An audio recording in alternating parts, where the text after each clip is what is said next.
Hello. Namaste to all of you. It's an honor to connect with all of you. Thank you all for being here.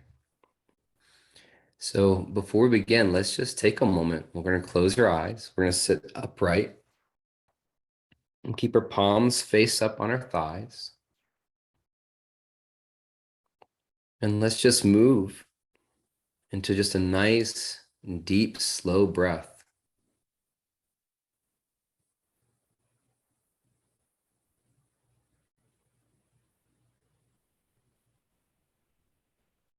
So when you inhale, your belly is going to come out like a big balloon, and the air will go all the way to the top of the throat.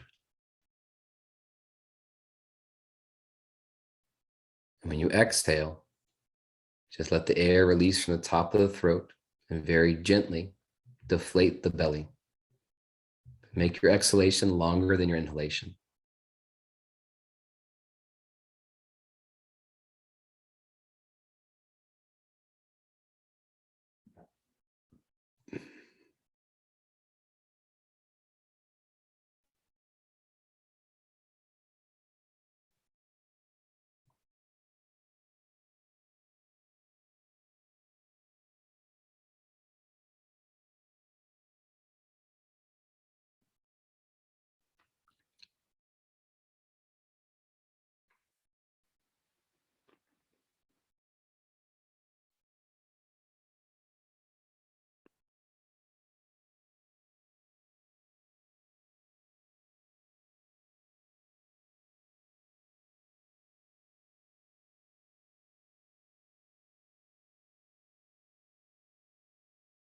Just bring your whole focus right into the chest area, breathing in and out of the center of your chest, the heart area.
And just place both your hands on your heart.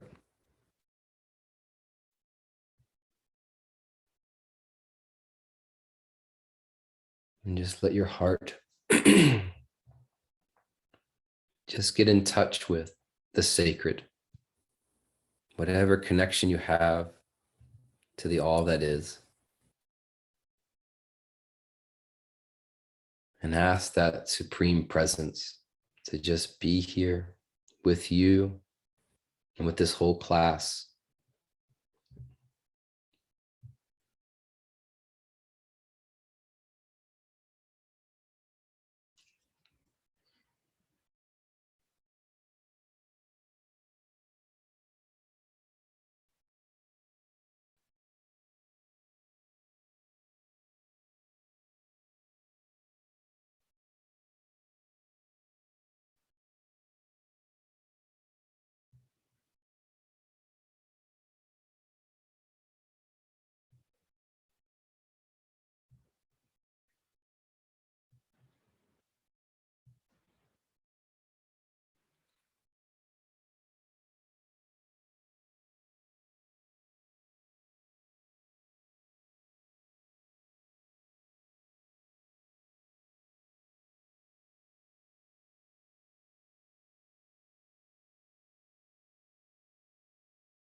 So you slowly open your eyes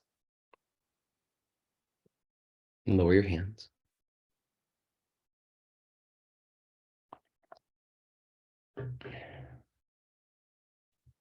So once again, namaste to all of you.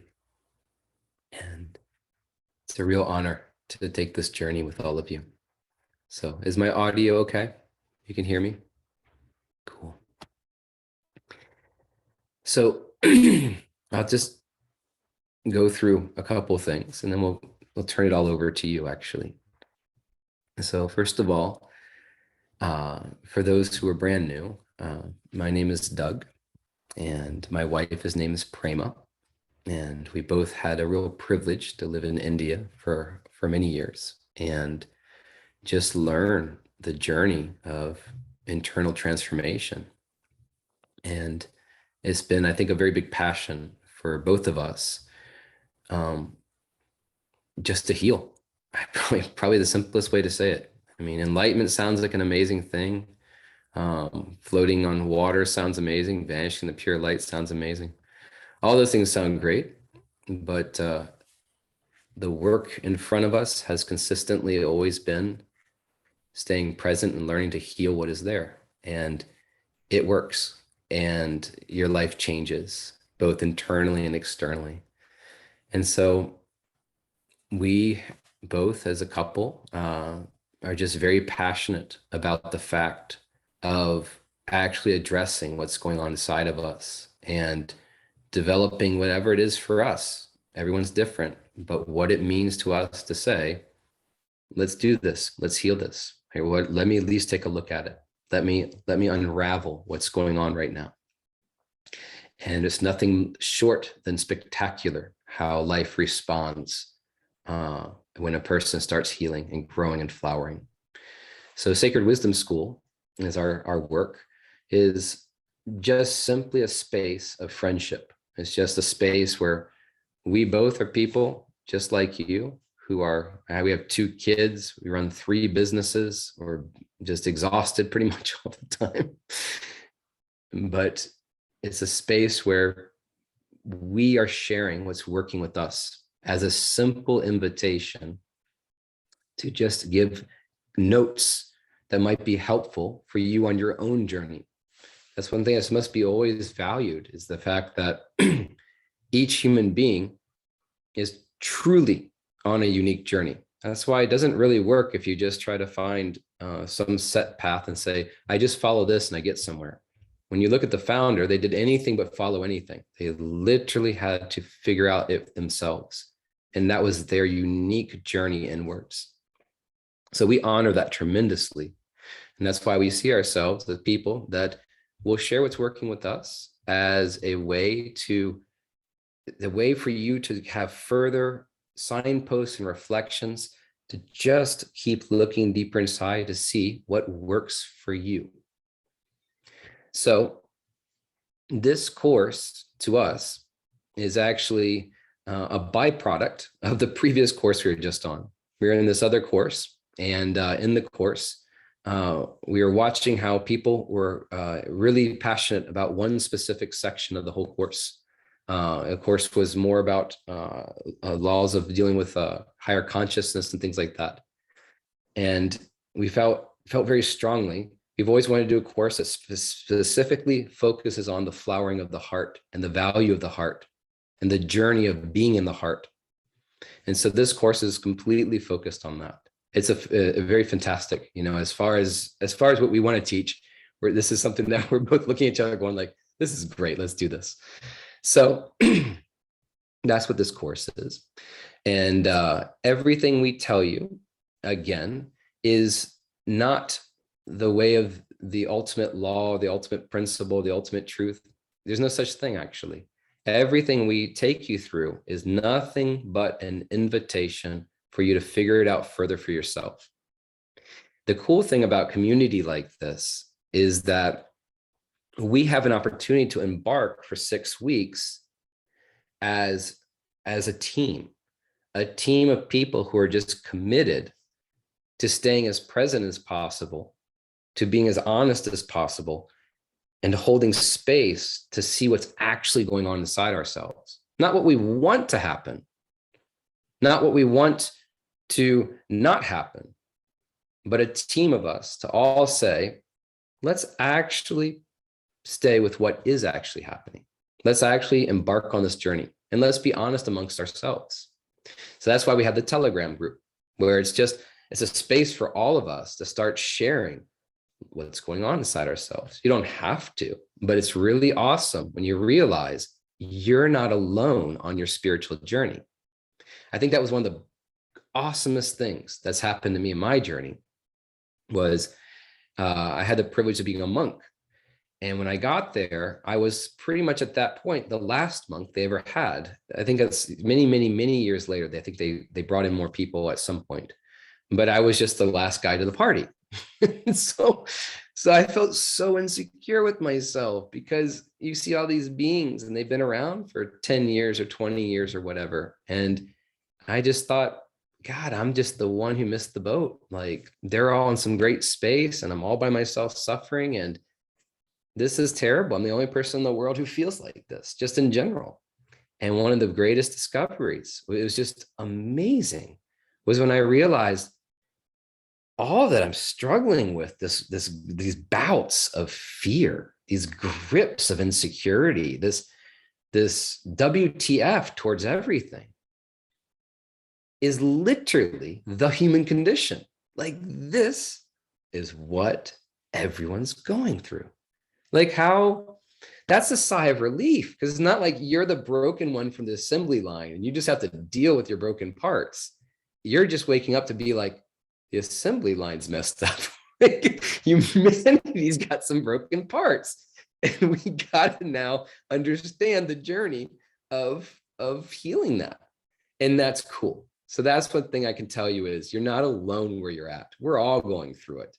And this space, this community, this journey of this team for 6 weeks, hopefully you can just feel like I'm in a space where I can let go and finally confront where I'm at. I can finally look at these things. So that's that part.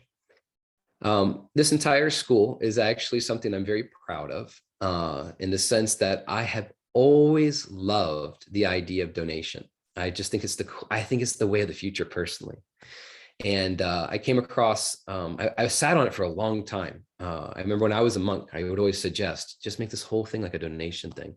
And I had always wished when I do the spiritual work, when I get older, I'm gonna make it like this. And we came across something called Vipassana meditation, the organization, and they did something brilliant. They basically said, go through our retreat, like just come and go through the whole thing. And at the end, you decide what you want to give. And when I heard that, I knew. I was like, that's exactly what I want Sacred Wisdom School to be. So our space is a space of an invitation. It's go through this entire thing. At the end of this, sit inside your heart and say, what was this worth to me that I can afford to support this work? And that's what we ask. So people who are well off, support us. People who are not well off, just give what feels right to you that you can afford. And that allows our work to be accessible to anybody. And that's something that we're really happy about. So we just ask that, please honor that. Please really take a moment at the end of this and just feel that out and let your heart support this work at the capacity that you're able to, because it's really helpful for us and it lets the work go forward. So thank you for that. So the last thing I think I'll share is this entire journey, the value of this journey, the value of us coming together has, I think, everything to do with us sharing. So these sessions, I think I always do the Sundays and Prema will do the Wednesdays. These sessions is a major invitation to be vulnerable if you feel comfortable with it and ask questions, share where you're at. There's nothing about this journey of some kind of weird promise. We're not saying go through this and you'll emerge like that. Nope. This is a space where all of us are going to keep on showing up for 6 weeks. And as we do, we're going to let honesty speak. We're going to let our heart speak. We're going to share the rawness of where we're at. And we're going to explore that. this journey builds off of itself. We have a very specific journey we want to take you on, getting more into the heart. But where we've seen always the magic of any of these online courses or any retreats in general has just been when people are here because they have a question. They're here because they're wanting to explore what's going on inside. And so when we turn it over to you guys, I really would like to hear, how can this course be helpful to you? And what do you want out of this? And what questions you may have, and etc. So please see the value of that, because it's very powerful. And I think the last part of the whole thing is the science behind 6-week course.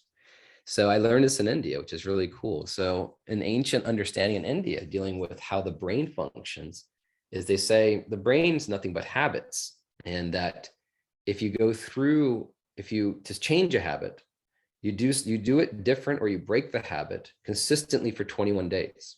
So for 3 weeks, if you just stop doing that thing, or you start doing something new, whatever that new thing is, start working out and you do it consistently. After 21 days, the brain actually starts building or has a very strong foundation of a new neural pathway. And they say that if you can do it for 42 days, that it becomes so strong. It's actually like a life habit, actually. It's really hard to break. Anything's breakable, but it's hard to break. And so the whole purpose of our 6-week courses is to give us 42 days to have an intention and a focus of heading into the heart. And that hopefully brings upon changes to the brain and a way of beingness that can be very supportive moving forward and aiding onto your spiritual journey. So that's why we do this 6-week course. So that's all I had for my Cliff Notes. And I'd love to just open this up now. And you can raise your hand with a little raise hand button. And I'd just love to hear, like, how can this be helpful? Like, why are you here? And why are you here for yourself? And any other questions? So I'll open up for a while, and then we'll take our first step. So you can just find a little hand button thing. There you go. And I am blind as a bat, so I'll always be squinting like crazy. Hello, Cindy. How are you? You have to unmute yourself. You're driving. Yeah, I am driving. Thank you. Can you hear me okay? I can hear you great. Yeah, okay. I'm here. I've taken a number of courses, you, including the last one. And I'm here back because I really want to get it. Like I realize that my brain, like I am undisciplined in many ways, and it takes me out. And I really need to learn what is under that fear with being so triggered in my marriage still, Doug. And I really want to have, when I listen to what you and Fema share and the journey that you went through together, I really want that with Dave, but there's something there that's just, and so my intention in this course is to keep my fingers inward. I realized in the last course and in life and in some of the things that are mirroring me in my life, that I spend a lot of time taking care of other people, like I'm always out there. And I spent the other day just being with me, and I run from myself. I really run from myself. And sometimes it's not even on a conscious level. I just see where I will do something and then my brain will take me on to another space, especially if I'm doing something to go inward to really connect with my spirit. It will just take me out of it. So again, that's still my journey, is to heal. I love what you shouted off. What is the real fear? Is it vulnerability for Cindy? Is it being responsible? What is the real fear? And to really understand that, to heal that, so that I can be able to be in this relationship with this beautiful man, really, so that's why I'm here. So thank you for the space. And I know sometimes I'm not sure what question to ask, so I appreciated any of my sharings. If there's something that comes up for you, to please share it, because sometimes I'm just not even sure what to ask. So, but thank you. Thank you.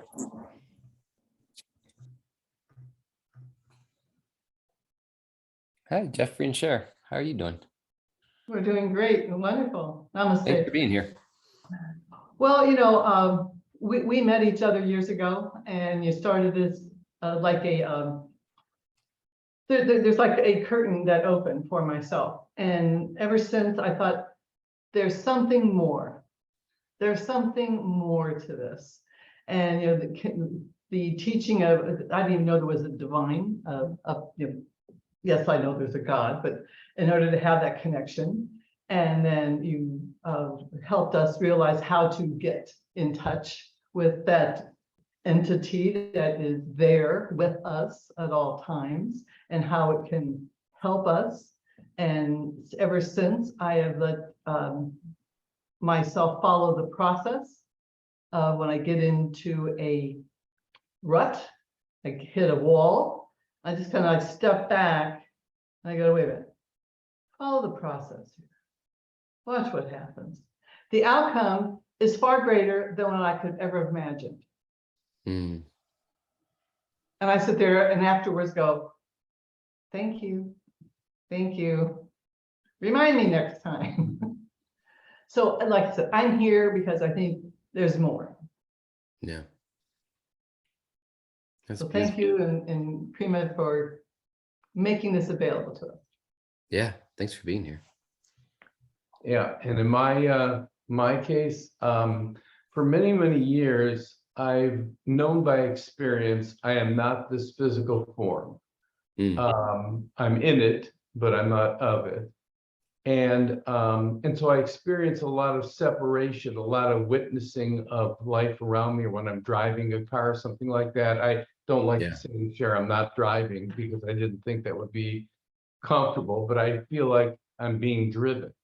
Yeah. What's lacking though for me is, and this is the appeal of your promise or your focus on this event, which has come from the heart. I think I'm still very much caught in the mind, and I work on that a lot. But I think I'm not coming so much from the heart, and I would love to experience that, because while the separation, the witnessing, the watching of this life like it's a movie screen, I still don't have the joy or the bliss that I think accompany it.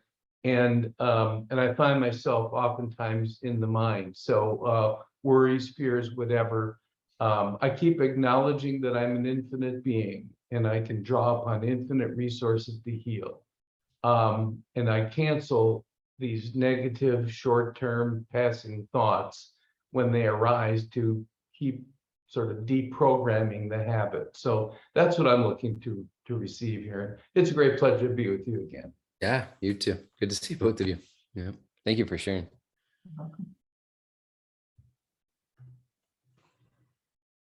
Hi, Katie. Hey, Doug. Good to see you. How you doing? You too. Good. So, yeah, it seems like everything, my usual things that I do, raising consciousness and raising our vibration, everything right now is like heal the inner child, love yourself. And those are always the things that I have resisted. And I know that sometimes going to that high space is so I don't have to feel that. Yeah. So it's like, oh no, if it's like you can go higher, go low, go high. And it's always been, I'm going through a divorce. So, and it's been taking a long time. And I know part of it is because I don't want to feel even, I want to put on my big girl panties and deal with it, and get over it, but there's a part of that needs to really feel. And, since I'm a single parent and I have 2 puppies and a very energetic Starseed 9-year-old, I mean, it's like I get jealous of myself because my energy is always just like trying to stop impending doom. That it's hard for me to have that boundary of like, oh, I deserve, because that was even a big thing to sign up, and have her not do something else and just trust it's going to be okay. Yeah. That I deserve my attention, instead of just being last, that I do deserve my attention. And so a lot of that's that self-love, self-healing. Um, I did something where I just felt this wash of compassion for my inner child. And so then, of course, in the next couple of days, I got super triggered. And even like yesterday, like feelings, like crying and bawling of feelings that I've had locked for so long. So I feel like there's the walls that are coming down, and it's just like it's okay to feel. So thank you for being here and supporting compassion. Yeah. Sounds like it's literally at the right time. Because like that's pretty Everything much, said, oh yeah, yeah, the 6 weeks. I mean, the 6 weeks is like where you're at right now. This is gonna be a great we're gonna help tear down those walls. So yeah, beautiful. Thank you. thank you.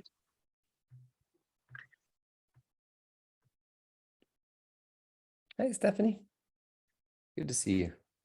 You have to unmute. There we go. Good to see you. So yeah, same.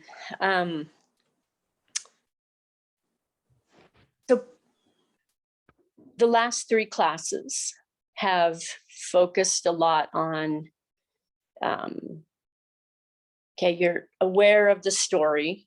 That's, I think Prema called it, I can't remember, it's really funny, like you're walking around mumbling to yourself because you've got this story, going on that you're upset about, right? Yep. And then you realize, wow, there it is again. I'm mumbling again. There's the story, right? Yep. And really just drop just drop it. Just drop, and you've helped with that a lot too. Like, there it is again, drop it. And then just go in, right? And oh yeah, there's uncomfortable going on, right? So what I noticed this last week, as I have a fair bit of uncomfortable coming up, is, wow, if I even just start the deep breathing and start to feel into it, there's a flow that starts happening, even though I still don't feel great. Like, even I still don't feel perfectly joyful or, free of whatever's going on inside, the feelings. But I'm like, wow, man, something starting to shift. It's beautiful. And, yesterday I was like, wow, man, like that person stopped so I could go. And that, just like this totally different, almost like respect coming at me from the universe or something. Respect. Anyway, I was marveling. It seemed like a little thing. And then I'm like, oh no, Big thing. it's a big thing. So anyway, thank you. That's I mean, awesome.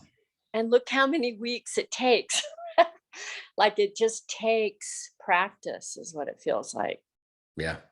Yeah. That's awesome. That's super awesome. Thank you for sharing. Yeah, I tell you, just take a small side note because it's just a good moment for that. There's the promise of enlightenment. And then there's whatever teacher or institution or whatever who just says, come here, I'll give it to you, whatever, or it's like, go drink ayahuasca or go fast. I don't know. It's something that just says the promise is right away. Here it is, And so it's very, very natural to just jump towards something to say, well, okay, something's going to solve this. Like, something's going to just make this all go away. Like, I can turn a light switch and it's all going to be different. And then fast forward 10 years, because that's historically never happened. So if you look at anybody, it's a process. They've worked on themselves, there's moments that things happen. But what's really a beautiful thing, what I feel she's noting on that's just so worth talking about for a moment, is that there's a difference when something is wounded and it's not healing, and it's throbbing, it's aching, pus is coming out of it, it's rotting, who knows? Something wounded inside, it's not healing. That's one kind of suffering. But there's something entirely different when that almost the same amount of pain is there, or maybe it's a little bit less, who knows? Or maybe it's a little bit more, but it's actually in the process of healing. Every part of your body, every part of your soul and being knows it's on the mend now. And that is awesome because you can say, oh, wow, I get it. I didn't come to the end of all of my pain and suffering, but I am clearly now in the process of healing whatever's there right now. And when you catch on to that, there's like this deep kind of peace, acknowledging it's going to hurt as it heals. And I'm game to stay with this. It's just, thank God I'm not unconsciously running away from it, and it is not healing, and it's stuck in there, and it is driving me insane. And it's driving all my relationships insane. So I just think that's the coolest thing.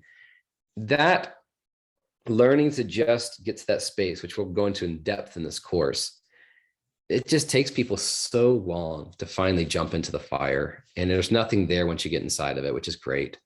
But it's just awesome to hear where that's happening. And it's just, it's so game on. So I just wanted to acknowledge that. And I just thought it was cool to talk on it for a moment. So, hey, Elizabeth. Good to see you. Yeah.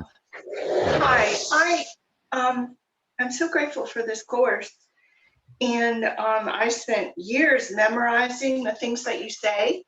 Okay. I just like stepping into taking them on faith. And so I have two things I want to say quickly. One is thank you for your relating of your experience. I'm still healing from a divorce years ago, and my current husband is helping me heal. And so I'm getting the courage to say things that aren't really attractive. Beautiful. Because I've squelched my own voice, and to the point of getting chronic laryngitis. But anyway, specifically this morning, what happened? There was a beautiful sunrise with pink clouds. And in our yard right here on the lawn, someone had left one of those rent-a-bikes. And I live in a condo and we're not allowed to leave our bikes outside, but someone had left there. So I'm here meditating, trying to get that bliss of the beautiful sunrise, and all I see is that bike. So my husband woke up first, and I told him I must be getting old and crotchety because that bike is bothering me. And then I said, oh, why couldn't I give an attractive face to him? But anyway, I'll be damned if, or I'll be blessed if an hour later I look at that same bike and it doesn't trigger me. So I don't know what miraculous thing happened. I'm not in the flow right now, unfortunately, but it does work. So thank you, Doug, for giving us things to memorize, guideposts. And then the second thing I want to say is to speak to what Katie's saying about her divorce. And I just got a pink slip from a corporate director job of 10 years. And I came at the perfect time. My kid's nearly out of school without debt. And so now I can focus on myself.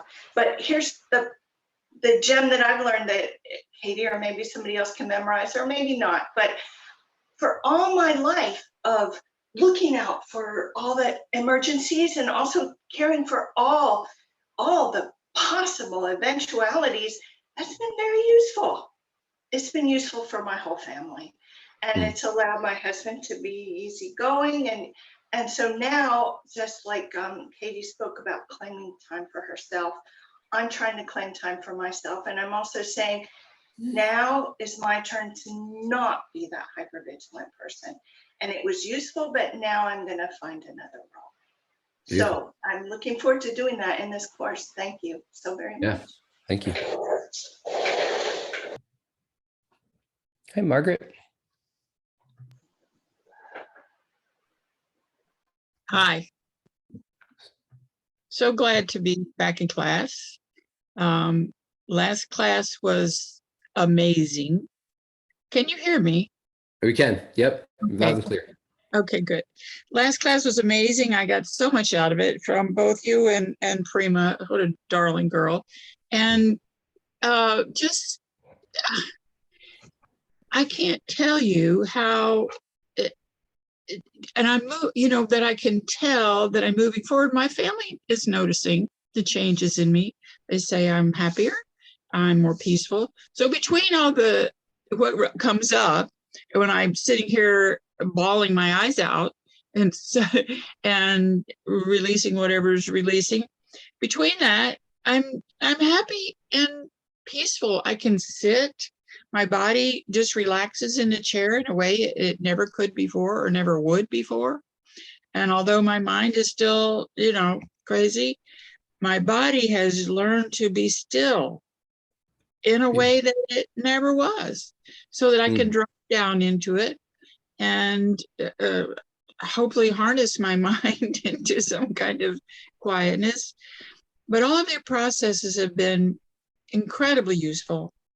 And I so appreciate the compassion that is so evident in everything that you do. Also, I looked at your art. OMG, honey, your art is off the chain. Holy cow. Holy cow. I'm an artist myself, a watercolor artist, but your art is just cosmic. Anyway. Thank you. Appreciate that. Yeah. I'm just so grateful to be here again and to be with everybody. Their sharing was so helpful last class, so helpful. So I'm glad everybody feels free and safe in this space to say what they need to say. It's amazing. Thank you so much. Yeah, thank you.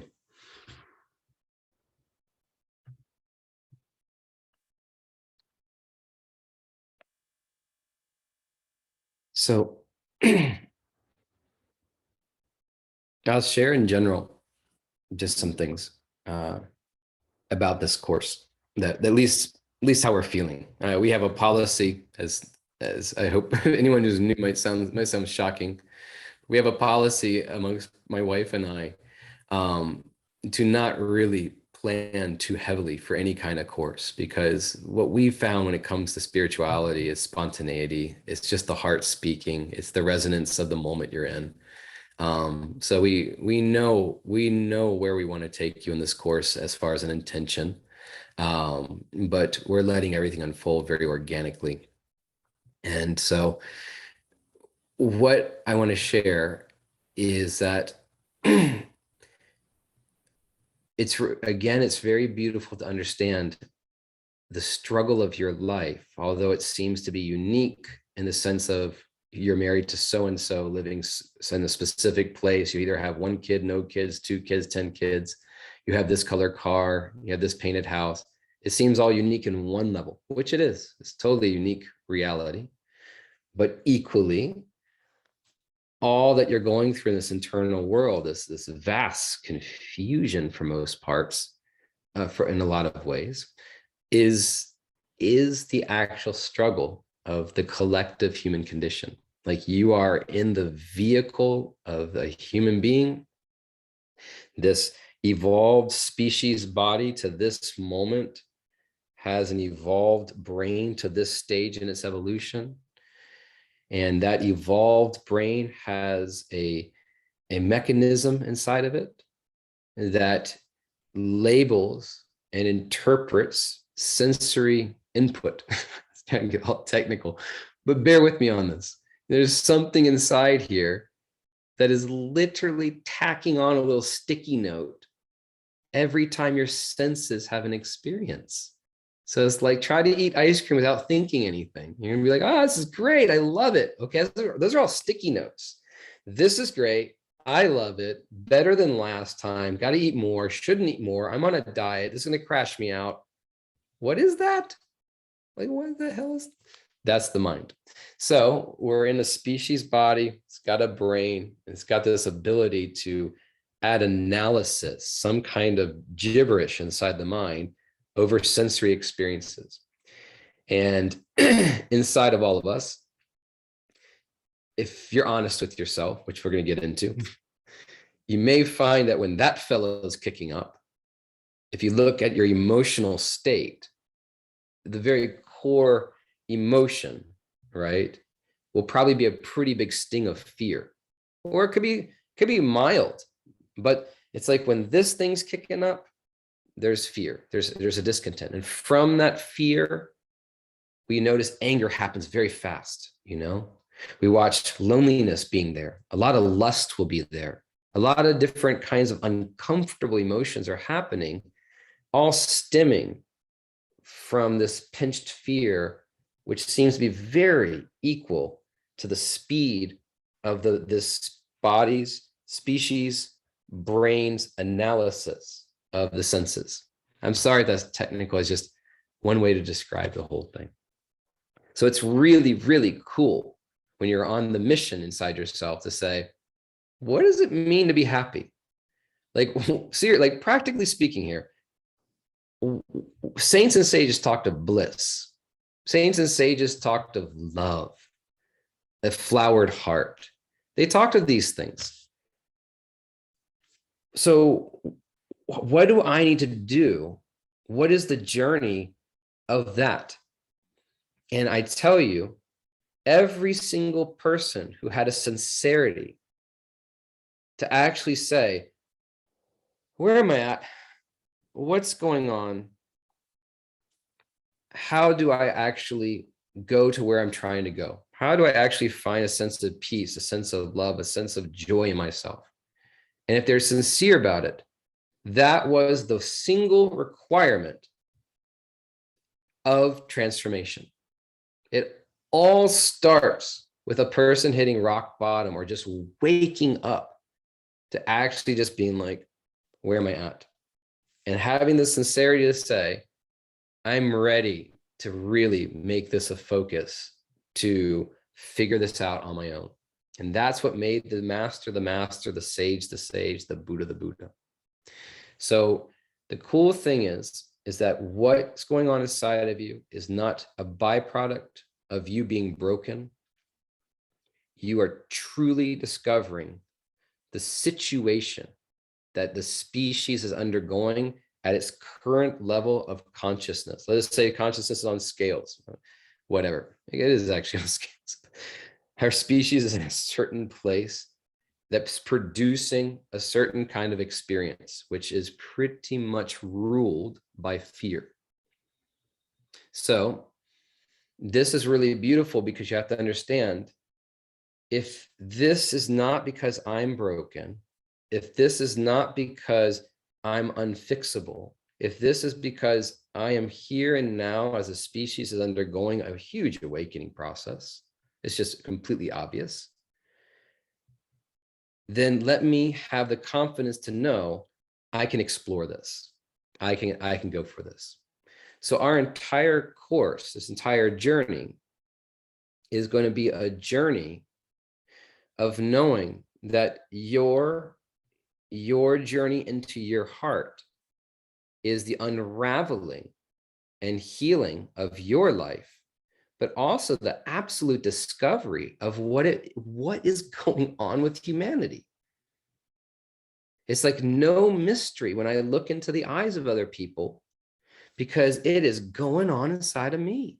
And that's awesome, because I have such compassion for the other. Not because I'm standing on the mountaintop and I go, yes, yes, I remember that. No, because right here, right now, yes, I understand. It's just the only difference is I am allowing myself to have the experience. The other person may be unconscious that the experience is happening, or they just are not going there, as we'll see. So this entire course is a very specific focus of understanding what causes suffering. Pain and suffering, two very different things. Like if I grip my hand by nails, there's pain there. But psychological suffering is horrendous. I would say humanity is suffering from the disease of psychological suffering. They're ruled by fear, which is so unhealthy on every level of the body. It's wilting to the body and soul. And it's just all very unconscious, which is beautiful because the great part about unconsciousness is it's so simple to bring light of awareness to it. So that's why I personally feel the greatest gift you can give to humanity is your own personal journey. As you flower and heal, it brings light to the whole world. And the whole universe mirrors that state. So you literally are watching life become a paradise for you. Very cool. So this entire journey is going to be a journey, a very deep focus of what causes suffering. And okay, got that.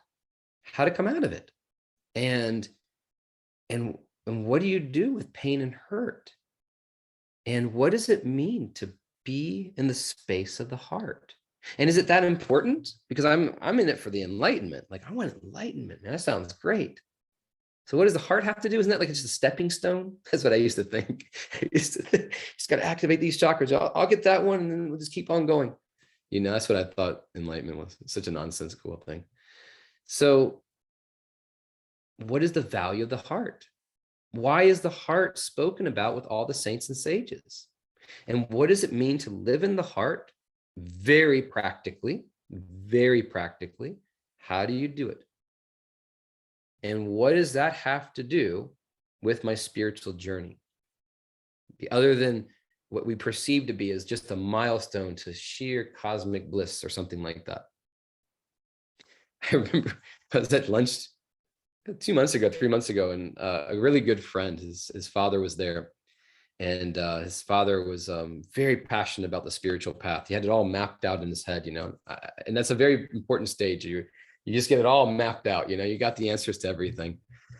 And he was nailing me on why I'm not meditating every day. And, you know, just, he was really picking on me kind of, you know, like, you should be meditating, you should be doing this and that. And I explained to him, I said, I'm just not a meditator, you know? And I explained to him that when you catch on to a state of seeing inside, it consumes you at a certain point and you can't not see, and in a big way, you know? And so I'm all the time seeing, you know, and etc. And then I told him, I said, I used to think enlightenment was this big cosmic super state. It's easy to go into, actually. You slow your breath down, stop breathing basically, and you can go into it at a certain point. So I said, what was so shocking to me on my spiritual journey wasn't the access to something more. It wasn't that, actually. What was so shocking on my spiritual journey is when my heart finally just started feeling again.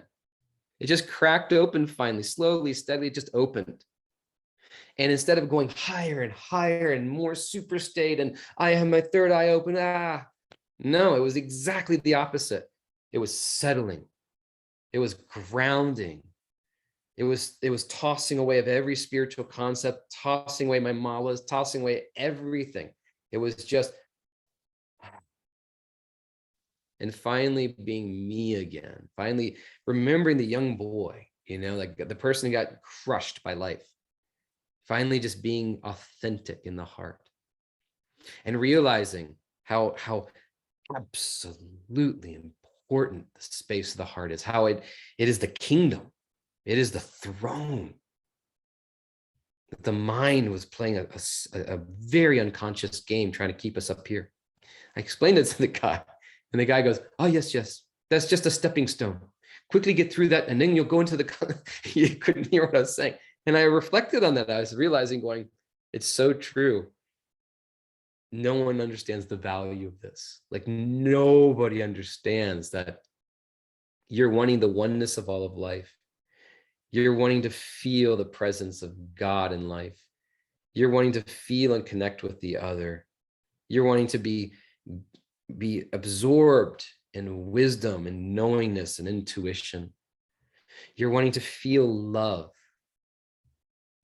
All of that is the space of the heart.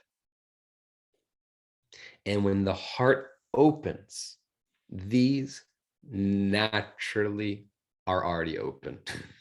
They just happen. It is this one that humanity's been crushed on.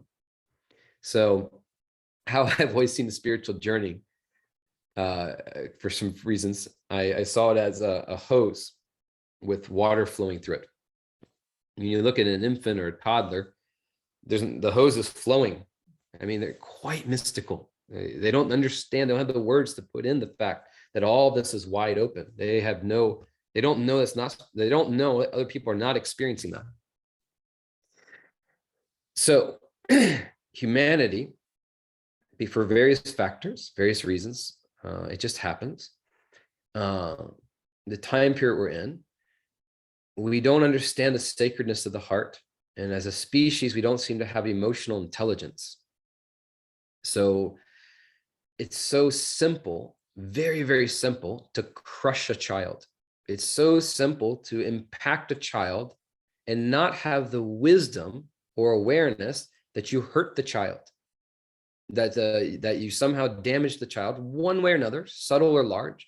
And we don't have the wisdom to know. We have to now help the child get out of that. So parents very unconsciously, because they're overworked, they're exhausted, they're tired, they haven't healed their past, they don't have enough awareness to understand their conditioning is just conditioning. They think it's the way of the world. Then you have the school system, you have life, you have everything that is just slowly and steadily crushing the heart of the child, is shutting it all down. And it puts a kink in that hose I was telling you about.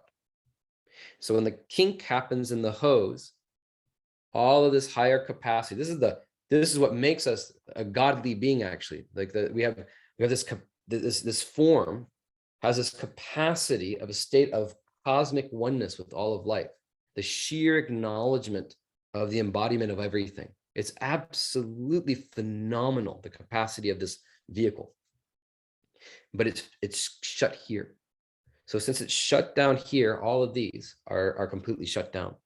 So we've fallen from grace, because in a biblical way, this is the fall of grace. So all that's left is this massive amount of energy in the spine that's trying to flow. And it's just getting stopped at the heart, and it's just stuck in the lower regions. And the lower regions are beautiful when in balance with the higher regions. Everything's perfect when in balance. So you could say humanity is out of balance.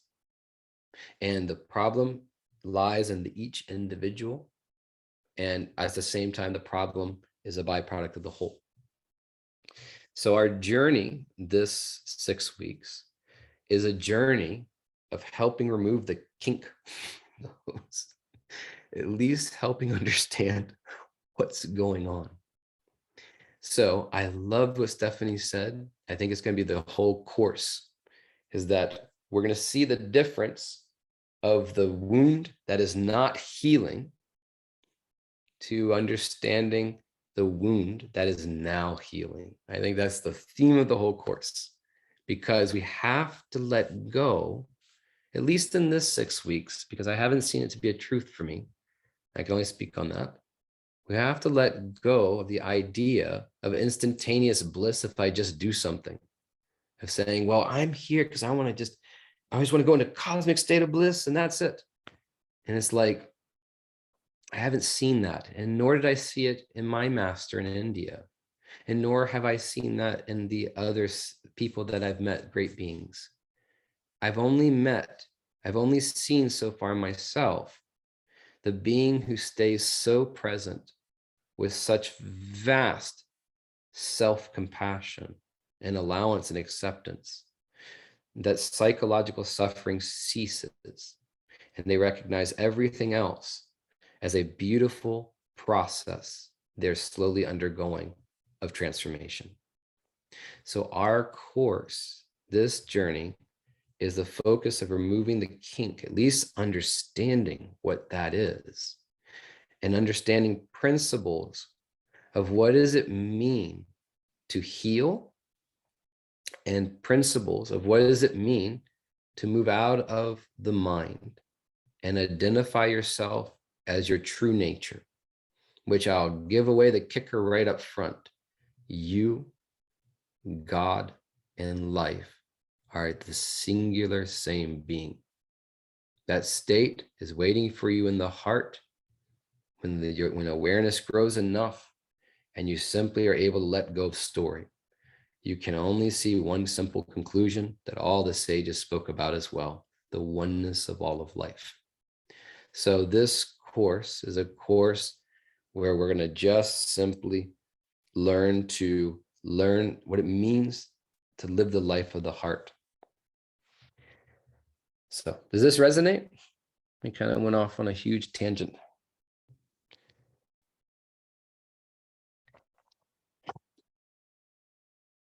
Cool, we got time. So I will talk shortly about our first focus for the whole week, and then we'll take a small break, use the restrooms, and this whole course will be very process heavy. So we'll start our first process. So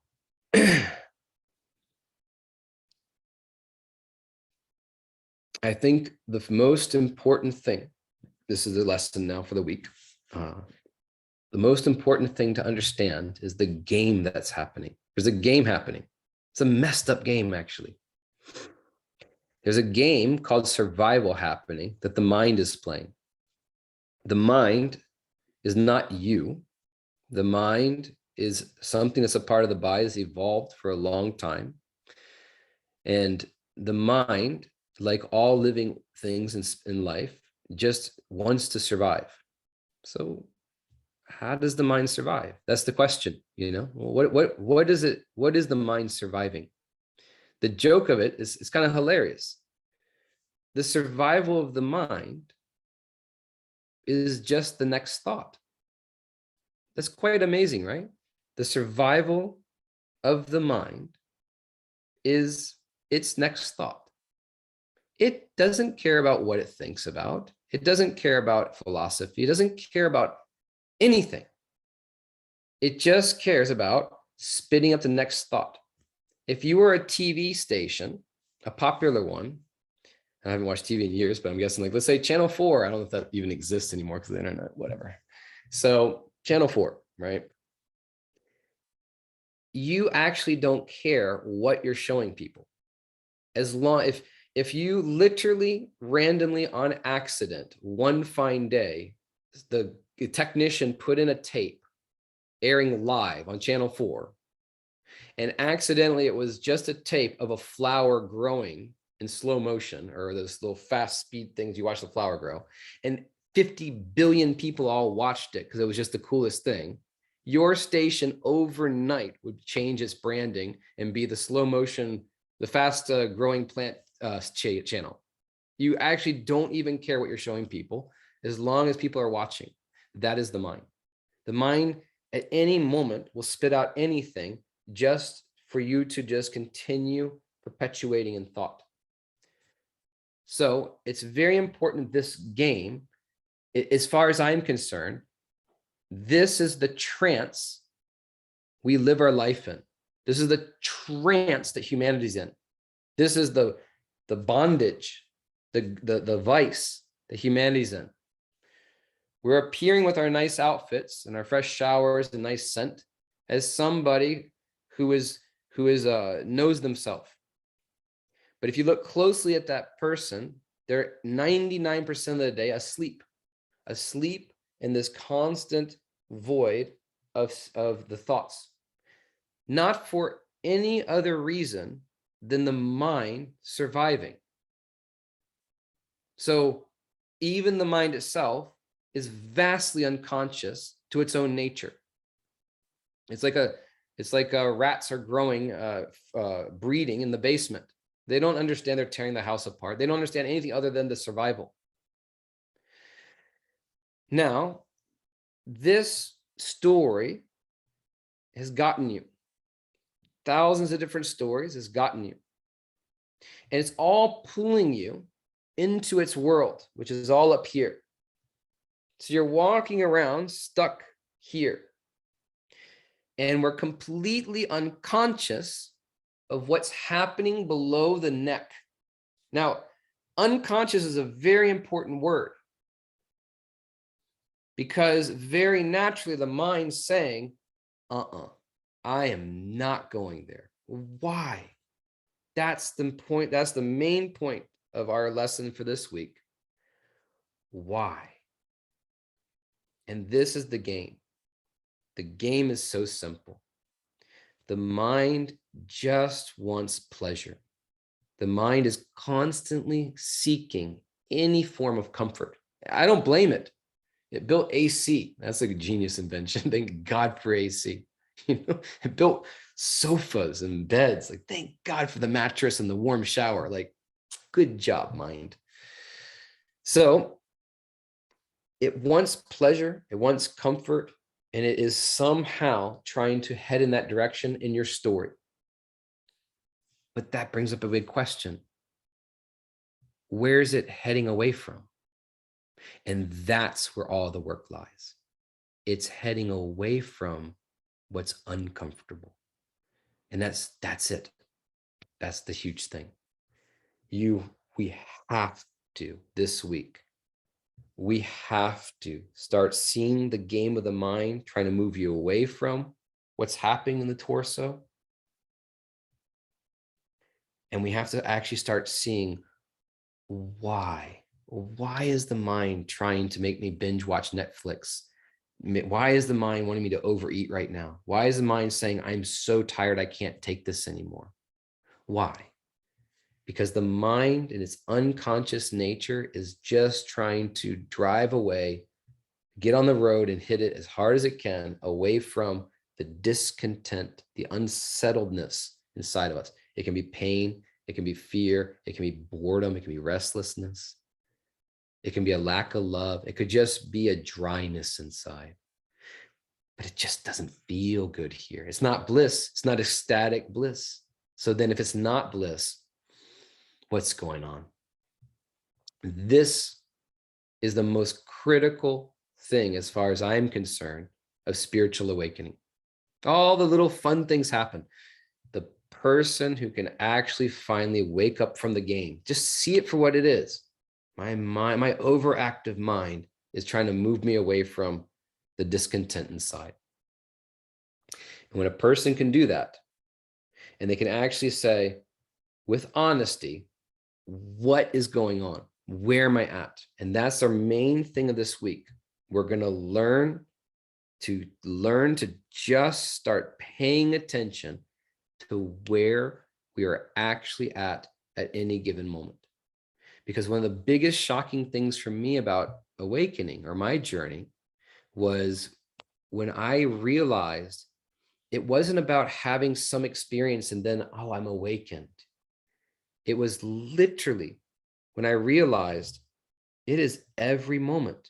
Every moment you have the choice to be vastly present in the heart or to be absorbed and lost in the mind. It is like this great gift of life. You can be here now, untethered from psychological struggle, or you can be completely absorbed in the mind and not be here now at all. And so my definition of awake is any moment I'm able to reclaim being here now. And as I grow more and more, I realize that's the only space I want to be in. Because every time I go back up to that fellow, it's complete misery and hell, and it's always wrong. Never it's right. It's never said anything. It's like, oh, that's the truth. Not even slightly.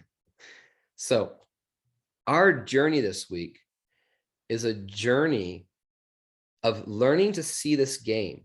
Like, can you start seeing how you're completely absorbed in thought all the time? And can you start seeing how it's mostly nonsensical? I mean, it won't stop. And it's so stupid, half of them, 99% of them.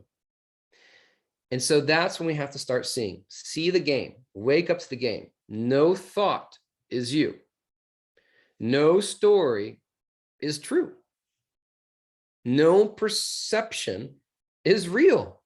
Absolutely not real. So it's very, very important if this week we start awakening the fact that we're ruled by story. We're ruled by belief systems of the mind, not by the big governments or something like that, some conspiracy. No, what's going on inside. Way more crazier inside than it is externally. So then we're starting to see this week, we're just going to pay attention. We're going to take account. Where am I at? And here's something I just want to share about that.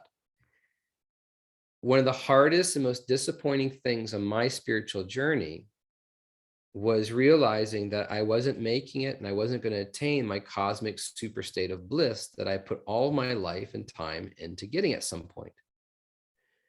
What was so disappointing about awakening is when I suddenly realized awakening isn't about getting to any state.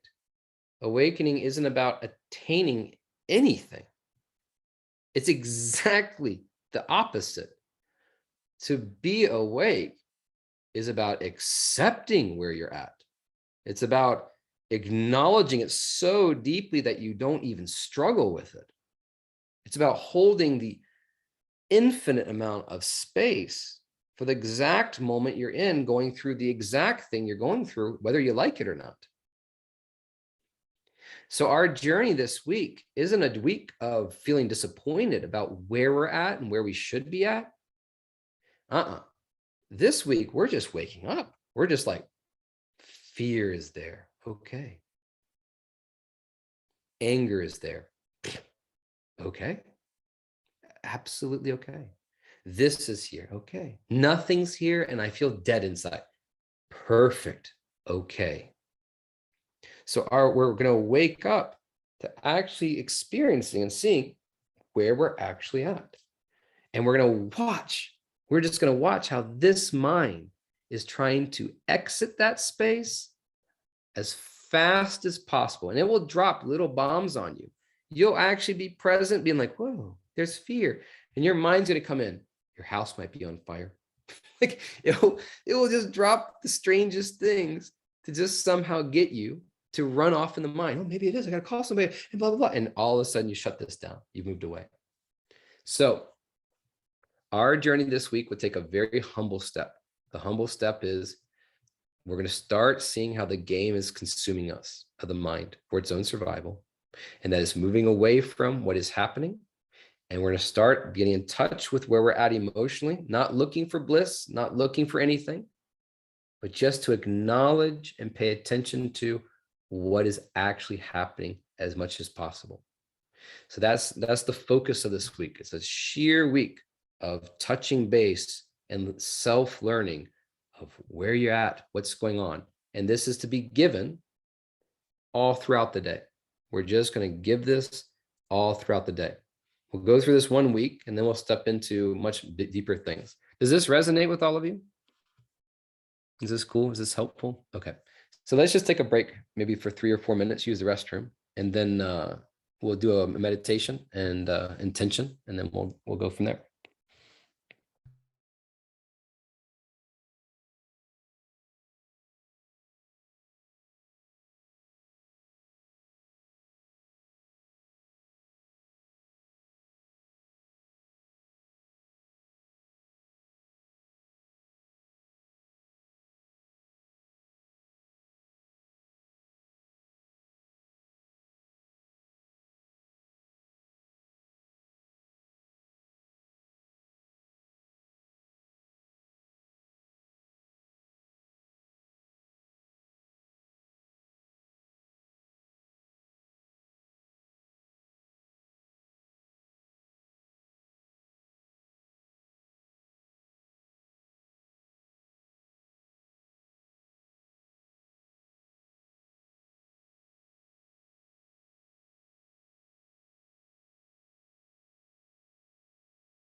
Okay.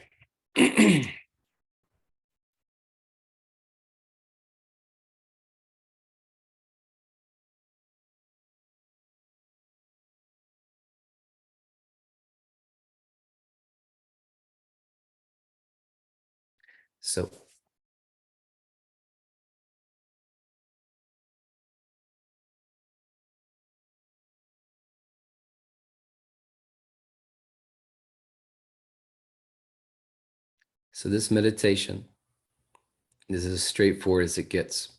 But I want to teach you something for people who have been in our courses before. I always kind of joke that you have to always hear the same thing over again in the beginning of these courses. But I want to teach you something that's very common called the pranic breath, because it's important to understand. So a healthy breath, at least as far as yogis are concerned, and as well as the animal kingdom. You just look at humans, we're the ones not breathing properly. Kind of crazy, actually. So a pranic breath, which is a healthy breath, is when you're breathing in naturally, just a natural breath, but your belly, your actual belly button, just gently expands. As it gently expands, the air will finally, calmly, it'll just sort of stop. It'll be filled all the way up to the top of the throat. You can't really go any further. And exhalation, naturally, is just where you're allowing yourself to gently, naturally let the body exhale. But for the meditation purposes that we're going to do now, try to let that very natural exhale be just as long as the inhale, or just slightly longer. That's where you'll find out later on down the road. That's where the super states come in, is actually the control of the exhalation. So we're going to do a meditation where we're just going to explore, we're just going to show up in our torso for a good 7 minutes or so. So as you're breathing, just visualize your whole focus, your whole gaze, your attention is just gentle air coming into the chest, gentle air exhaling from the chest, etc. We're making ourselves focus here, just that whole torso. And we're allowing ourselves, the best you can, to just acknowledge what it feels like in your torso, what it feels like in your emotional world. And we're just going to breathe and pay attention, acknowledge what's going on, and just relax. So every breath is every exhalation is just a relaxing of the physical body, of the tension. And it's just breathing in and out of the chest, and you're staying present with what is there. So acknowledging what is there is not thinking about it. It's just being so present, you're clearly seeing it. It's like when you recognize a stain on the carpet. You don't really think too much about it. You just go, there's a stain on the carpet. So we're going to look in our chests and just see where we're at and stay present with it. Every exhalation, we're softening. It's a very simple thing, but it's very, very profound. So let's just close your eyes. Let's sit upright. Keep your palms face up.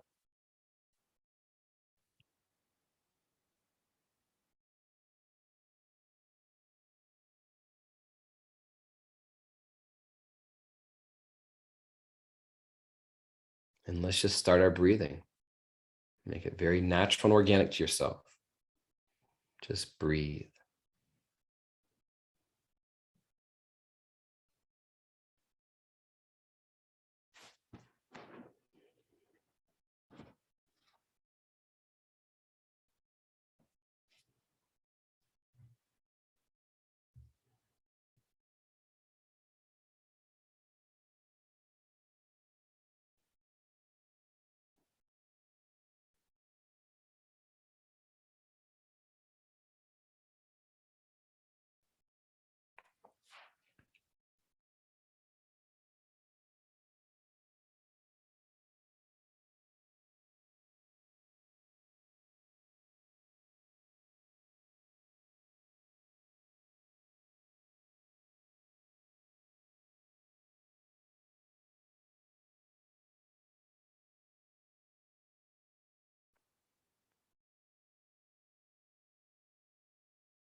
Every exhalation, soften the body further. Every time your mind wanders, breathe deeper, breathe slower, in and out of the chest. Soften every time.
So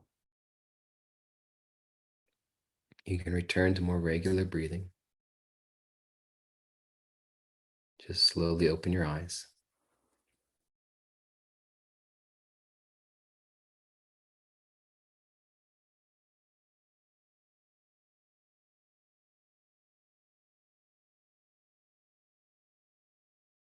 I just want you to place both your hands on your hearts.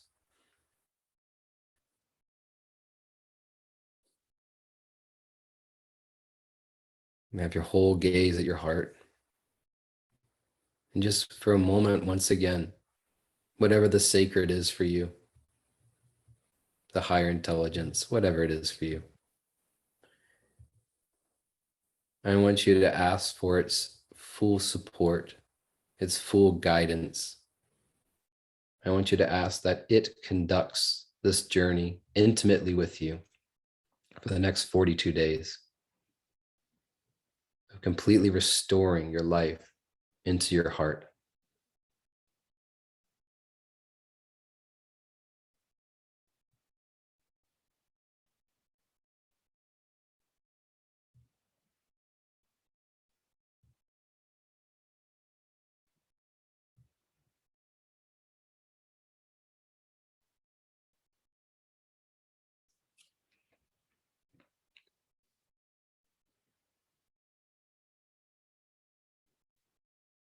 Lower your hands. So, this very simple 7-minute meditation that we just did is very powerful to just center you with awareness of being present and acknowledging where you're at, where you're going, where you're at in this moment. So for this week, my suggestion will be, we'll talk all about the mind and the breath and many things later. But for now, my suggestion is just in the morning time before you start your day, just chalk out 7 minutes and just do this kind of exercise just for 7 minutes. Just get used to breathing deep and slow. Get used to focusing completely into the heart, and get used to constantly on every exhalation softening the body, softening resistance, allowing yourself to sink into the beingness of the chest. Just do this each day. It will set the tone of the internal work. And so throughout the rest of the day, this entire week, we're learning to see how we are completely consumed by story. And we're learning to see how we're not in touch with what's actually going on in our chest, with the whole torso area, the emotional state. So our whole week is to learn to get further in touch with that. And to the moment you see story consuming you, the moment you very see it, it starts breaking apart. We'll go much more in depth in this, but learn to catch the thief at its game and learn to keep bringing your attention and acknowledge just what is going on inside of you. Just explore this as much as you can throughout your day, and etc. So we'll touch base each day on Telegram. We'll be leaving these audio messages, answering questions, sharing all sorts of stuff. So make sure you're on the Telegram group.